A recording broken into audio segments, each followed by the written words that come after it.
Hello, everyone. Welcome to the SBK Betting Podcast, previewing Saturday's action from the 8th of March. Yes, we always strive to deliver every weekend, even if there's a Cheltenham Festival just around the corner. And with that in mind, a Cheltenham Festival preview, a pretty spicy one, I have to say, has just launched. And you'll see the opinions of Tom Collins and Ross Miller. That is one not to miss. I have to say, no one is sat on the fence.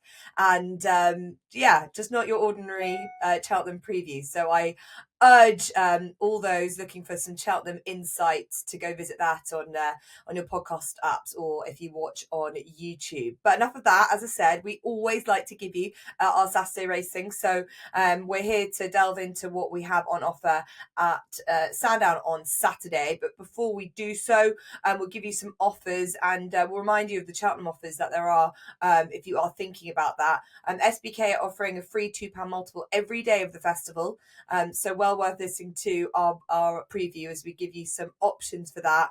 And we've also got some options for the 20% winnings boost that SBK are giving on the first race every day of the festival. There's also a Cheltenham bet bundle where you'll receive £50 of horse racing multiples for just £30. But enough of that. What about this Saturday? And I'm pleased we're talking again about Saturday racing because last Saturday we had a great feat for the podcast, whereas as we had the 1, 2, 3 in the Great Wood Gold Cup at Newbury. Booster Bob at 16-1 with the most remarkable win that I think most racing fans will have seen for a long time. Out the back, plenty to do, given a quiet and very patient ride by Sean Bowen. He delivered to win. We also put up Vincenzo, who came second, and TC Saint Segal in third. So 1, 2, 3 for this podcast in that Great Wood Gold Cup. I'm very pleased to see that. And then also Grey Dawning was also able to land the spoils at Kelso in the 145. So an excellent weekend for the podcast. Ross, I touched on Booster Bob. What an extraordinary ride, what an extraordinary run. Must be a pretty decent horse to do so. But do you think that was advertising Sean Bowen at his very best? I don't know what you're all about. I thought it was never in doubt, really. If you've watched, he's a hold-up horse. He has to come late. No, it was incredible. I mean, it was really interesting, actually. Alan Johns does some really good stuff on social media. We sat down with Sean Bowen on his social media and talked him through it and said, why were you so far back to start with? Because I had to get him settled. And he just dropped the bridle more than I thought he would. Was slow over the first and they'd gone away. But interestingly, he said he never felt that he was getting further back and he never felt the horse was tired. And he said once he started to find a rhythm with his jumping, he said turning in, he thought we had a chance, and jumping the second last, he knew he'd win. It'd be nice if someone had told the cameramen that we're filming it, because I would have quite liked to see him coming. But I had Vincenzo there, so I was really hoping Vincenzo would go on by and get it done. And then he looked like he was, and then you could see one coming. And thankfully, it was one in the same colours that was going to give me a bit of a return. But yeah, remarkable ride. He's champion jockey elect, isn't he? And I don't think he perhaps gets the credit he deserves, because I'm sure if you go back a generation and that was AP McCoy on him, it would have got more credit than Sean gets. I think he's starting to get there. I think he's a really fine rider, really humble, keeps his head down, just gets on with the job. I'm a big fan. Yeah, as I said, 1, 2, 3 for this podcast in that Great Wood Gold Cup, and the 1, 2 from Ross, and yeah, a race to go and watch back if you did miss it. Let's move on to Saturday. We're going to look at 2 races at Sandown. We're going to start with the EBF final, a race where we always expect a big field, and they've all stood their ground. We've got the Kemble Brewery for the newly formed Kim Bailey and Matt Nichols partnership. Meet Me by the Sea, Belliano. They're sort of at the top of this market. The Kemble Brewery. It's currently 7-2, just ahead of Meet Me by the Sea, 4-1. Those two do reoppose, and several of these will do, and several of these are coming through this sort of this novice division and ready for the hustle and bustle of this race, which can be quite taxing on horses. You've got in here a good lineup of horses that have kind of all done similar things so far, TC. Not a race that I normally like to get too involved with, because I can't, and I think on this podcast a few years ago, we tipped up a horse and the name escapes me. It was a Nigel Twiston-Davis horse that got given a shocking, well, I shouldn't say shocking, not the best of rides by Sam Twiston-Davis. And you can get it wrong a little bit here. You don't want to be too far back. I just think it can be a bit of a nightmare to watch. So it's difficult to pick out who can get through it. Yeah, it's the same for this and the Imperial Cup. Both big fields. It all depends on where the jockeys kind of launch their challenge. But they're competitive races. They're good punting heats generally. If you can find one or two that you think are well handicapped. Obviously, with the Cheltenham Festival being next week, it's not a week where I like to play big. And when we come to Napa next best, I'll kind of prove that. But obviously, for these featured races, I'll find a pick or two. And I actually do really like one in here. Before I get to that, I want to mention another horse that I'm not with, and that's George's Lad. And it's not because I don't like him. I think he's a very well handicapped horse. He's quickly on the improve as well. He's going to be great over 3 miles, I think. But it's just a jockey booking that puts me off George's Lad. And it's nothing against Liam Harrison. It's more that he's only ever been ridden by Tom Bellamy and Harry Cobden. And unfortunately, they've got other mounts in here. Obviously, Harry has to ride for Paul Nicholls, and Tom Bellamy rides for Kim Bailey and Matt Nicholls. So you're getting a different jockey on board this horse, and it doesn't look the easiest of rides. Also, Emma Lavelle, and I thought this was fantastic, said in a post-race quote after this horse won his maiden hurdle last time, she said, "I wanted to run him here to make sure that we get in the EBF final because I don't think we were going to get in off a mark of 115. The horse got an £11 rise for that. It's now rated 126. 115 would have got him in. He would have been so well handicapped that he'd have probably been right at the top of the betting if people kind of read between the lines. So he's just not for me, but I do think he's a very good horse to keep an eye on. The horse I'm going to be with here is the Kemble Brewery. Now, he's had 6 starts. He's won 4 of them, lost twice, obviously. In the 2 defeats, one was in a bumper where he returned with a badly injured tendon. So put a line straight through that. That came at Cheltenham. And he actually finished 3rd in the race, but yeah, he picked up an injury. Last time up, he was beaten at short odds by Meet Me By the Sea, who Ross is going to talk about in due course. There is an £11 weight swing since that race. I think that puts the Kemble Brewery back on top. And interestingly, if you go back in his form, this horse looks pretty well handicapped, despite the fact he is carrying 12 stone and top weight. He's rated 129. When he was in his bumper days, he beat Valgrand, who's a very useful horse. That was early in his career. And then earlier this season, he beat a horse called Durancon, or Duranson, however you pronounce that David Pipe trainee's name. He's now rated 132 and has won 3 subsequent starts. The Kemble Brewery's rated 129. I think he's well treated. And at 7-2, 4-1, maybe by the time of the race, I'll be playing him. Okay, yeah, they've always thought and considered him pretty highly, haven't they? The Kemble Brewery's gone off at short enough odds on his last 4 starts, and as you say, reopposes with Meet Me By the Sea. A big moment then for Callum Pritchard, Ross. You've been pretty encouraged by what you've seen with this young jockey, and he's been given the services of this JP McManus owned horse who's really showed what he's capable of. What do you make of him in this rematch with the Kemble Brewery in the context of this race? Well, you might have to be like Mrs. Willis, my old maths teacher here, Jess, and check my homework because I might have got the maths wrong if TC thinks there's £11 pull, because I had it that Meet Me By the Sea is 3 from 3, all under Callum Pritchard. He beat the Kemble Brewery at Ludlow last time, 2 miles on good to soft ground, beaten 2 lengths. I thought he was getting £11 when you included Callum Pritchard's £7 claim. So on that form, you should strictly reverse it, because I had it's now only down to £6 when you factor in Callum Pritchard's claim. And I would take the view that Meet Me By the Sea was off the bridle turning in. The Kemble Brewery was absolutely travelling all over him. Looks like a 2-miler to my mind. Meet Me By the Sea, by virtue of really tenacious attitude, slick jumping, strong stamina, got on top in the closing stages. He was 2 lengths at the line. I'm very confident. Another 110 yards, it's 5 lengths. Another furlong, it's further again. He's a really strong stayer. Then went to Doncaster, won under a double penalty. Perhaps wasn't all that impressive, but flat track, again, quick ground. I think he's absolutely going to improve a bundle for stepping up in trip. He'll like the ground. He'll like the stiff finish. He's got a really nice attitude to his racing. Callum Pritchard, you're right, has been one of the finds of the season. But 41 days without a winner, 39 rides without a winner, that's a little bit of a test of his temperament, because he's had a dream start to his career. He won the Badger Beers for Sam Thomas. He had a really nice start to his career. 41 days without a ride, without a win, that'll start to play on your mind a little bit. He's going to have composure, as TC has already said, to win in this race. You've got to get the splits at the right time and make the right decisions. That might be a little bit of a negative, but I think he's a cool guy, really. He's not the youngest of conditionals. He's lived a little bit. So I do like Meet Me By the Sea. I would just put one up at a big price, and I think the ground's probably going to have gone against him because it's drying out all the time. They've got 1.5 mil of rain forecast for tomorrow, which probably won't do too much to the ground. Kepler's Law for Laura Morgan, Brian Hughes. This horse was brilliantly impressive at Leicester last time.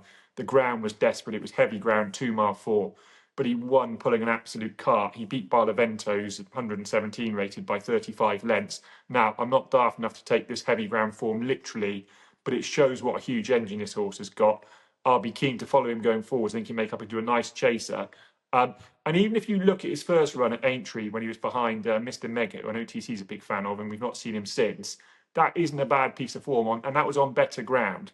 So if the rain 1.5 mil turned to 2.5 mil and Sandown held on to the ground and it was a little bit dead, I wouldn't completely dismiss him. What I would say is watch this race back a few times. It will throw up plenty of nice horses going forward and some nice novice chasers for next year. Yeah, certainly. I echo that. We've had some good winners in the past. The likes of Crambo a couple of years ago. Kemblebury 7-2. If you're with TC, Meet Me by the Sea 4-1. If you're with Ross, and Kepler's Law at 16-1.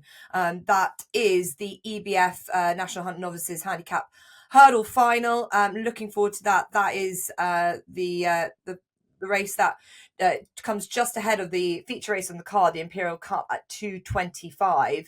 And an interesting declaration today. If you've already listened to our Cheltenham preview, you'll know that Tom Collins is keen on Bo Zenith and his chances at the Cheltenham Festival. You knew, Tom, that this was a possibility. I don't know whether this will sway. I imagine they would really hope to win this race, the Nicky Henderson team, if they're going to back him up in the likes of the Coral Cup. How do you see him faring in isolation in an Imperial Cup? I think he'll go very close in this race. I am a little bit gutted that he is declared, because I did want him to run in the Coral Cup. He just represents far more value in that race at Cheltenham at 25-1 than he does in the Imperial Cup at 9-2. That being said, I still think he's the best horse in this race. Maybe not in terms of talent, but best handicapped. And I have to be with him on that basis. Plus, it feels like I'm kind of doubling down a little bit, just in case he does run in the Coral Cup. I've got to bet him here. And I've said this many times before, but loyalty is not good. But with this horse, I just feel like he's such an eye catcher over his last 2 runs. And he has that really good juvenile hurdle form, where you have to play him off this mark. So I'm going to have a little tickle on Bo Zenith. I do think he's well handicapped. Big eye catcher at Cheltenham 2 starts back. Probably didn't stay last time, and even if he did, he wasn't really given full force in the saddle. It was more tender handling in the home straight. So off a mark of 137, I will have a bit on Bo Zenith. But there is another horse in the Imperial Cup that I'm also interested in, and that's Spirits Bay for Sam and Nigel Twiston-Davis. Now, this horse's handicap mark is very interesting. He finished 3rd last time behind Constitution Hill, rated 170 or whatever he's rated, and Brentford Hope, rated 146. He was beaten 5 lengths at the wire by Constitution Hill. Obviously, he wasn't fully extended, so I'm taking him out of the equation here. Forget that he won the race. Brentford Hope was extended. He was pushed out to finish 2nd, finished 2.5 lengths ahead of Spirits Bay. Spirits Bay has been left off a mark of 125, which is fascinating, especially considering the 2 horses he actually beat in that 5-runner race. Fils du Derry, who's rated 142, he gave him £4. Fils du Derry gave Spirits Bay £4, but that still shouldn't have seen Spirits Bay finish in front. And Joyeux Marchand finished 5th. Now, the handbrake was fully on that day with Joyeux Marchand, but still, he was rated higher than Spirits Bay. So I'm surprised the handicapper has left him off his mark. He looks well handicapped to me. This kind of race should be perfect for him. And also, the Twiston-Davis generally target one at this affair. I think Spirits Bay is very well treated at 10s. If Bo Zenith wasn't declared here, I'd be pretty strong on Spirits Bay. Obviously, now I've got to split my stakes, but 2 selections there for the Imperial Cup. I think both run well. Yeah, interesting. I do think you're looking through it. There are some well handicapped horses in this, and you just look back through the years. I know Go Dante was on a big rating, a highest rating for some time for a winner, winning off a weight of 11.4, but it's normally something that's sort of creeping in here. And the presence of Lump Sum with a massive rating of 147 means that it's some of them do have a good fair chance here at the weights. We've got Bo Zenith, who currently is 92 for TC, and Spirits Bet 10-1. Ross, with that in mind, is there something in here that might just be on a nice mark? It's interesting to see Willie Mullins is sending Batman Girac over. Difficult to know how his form really translates, and he's coming off the back of that fall last time. I don't know if he is well handicapped off 135. What do you think? I've got a suspicion he perhaps is. I mean, he's undoubtedly been disappointing there. To expected far more from him. But I thought last time he was running a career best, staying on. He wasn't going to win, but that was behind McClory, who was a really well touted horse, clearly very well handicapped. I think he was going to hit the frame. He did have a hard fall, but that is an ultra competitive Leopardstown handicap, certainly more competitive than this. And I just took the view that his very best piece of form was in that juvenile when he was behind Carla Conti and Carghese, beaten about 4 lengths, only a length behind Nürburgring. And that was the soundest surface he's raced on. I think this is going to be a sound enough surface. I think that makes him interesting. And I just took the view, when do you ever get to back a Willie Mullins horse 10-1 in a Saturday handicap in the UK without a huge depth of opposition? I just thought he was interesting enough to take a chance at 10-1. I'd agree with TC. I do like Bozen. I think he's well handicapped off 137 when you view through his juvenile form from Aintree, where he's just touched off by Zenta, short head. The drying ground is the concern. They took the view that was what beat him at Ascot was the quicker ground, and that was over 2 mile 3. He came from a long way back behind Mirabad, who got a really good ride by Luke Scott. Just spread eagled the field early, and he got his fractions right. Bo Zenith couldn't get back. He finished third. In fourth was To Chase a Dream, trained by Paul Collins, written by Brian Hughes. He was pound better off now for a length. He finished fourth, a length behind Bo Zenith. I thought his run last time at Doncaster was quite interesting. On the face of it, it looks a touch disappointing. When you watch it back, they had to weave in and out of bypassed hurdles because of the dreaded low sun. And he got hopelessly unbalanced. He looked virtually unsteerable for Brian Hughes. So he couldn't ride him out fully because he was trying to wrestle him round the chicanes. Once he got an even keel, he finished really strongly. I just take a view as well that he might be better right-handed. His 2 pieces of form at Carlisle at the start of the year, won twice, really strong performances. So I'm going to back him 10-1 as well each way. So I'll take the 2 each way, Backman Girac To Chase a Dream. I just think that they both might run above their odds. Okay, and To Chase a Dream with Brian Hughes, who was on board last time, has been on a couple of times and has won on him up at Carlisle, is at 10-1. Batman Girac also at 10-1. I don't see that often when Willie Mullins sends over a horse to the UK for a big handicap like this on a Saturday. You've got some options there for the Imperial Cup.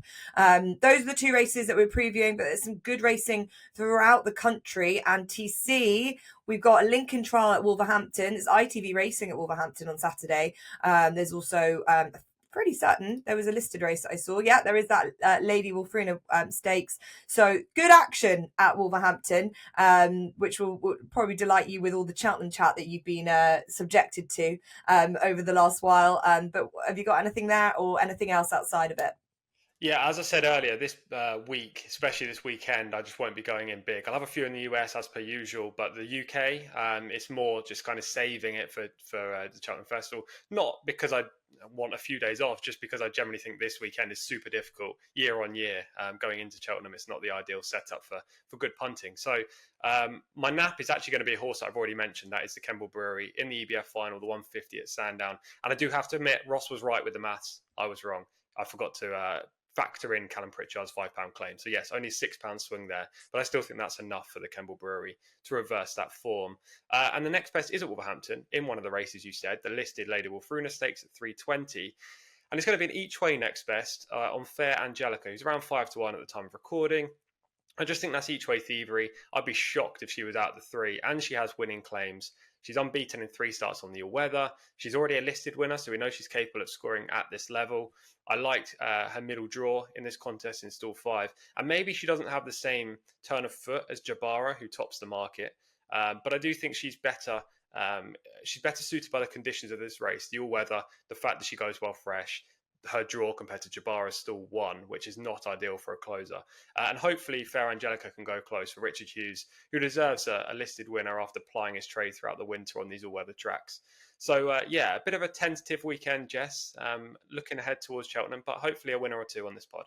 Yeah, I have to say Fair Angelica has always been a favourite of mine, and she does seem to relish it all-weather surface. She's been so good at the likes of Kempton in the past. So thanks for that, and good luck with the Cheltenham bets. And another reminder that we have our Cheltenham podcast, our preview, where there's plenty that Tom has given out, as has Ross.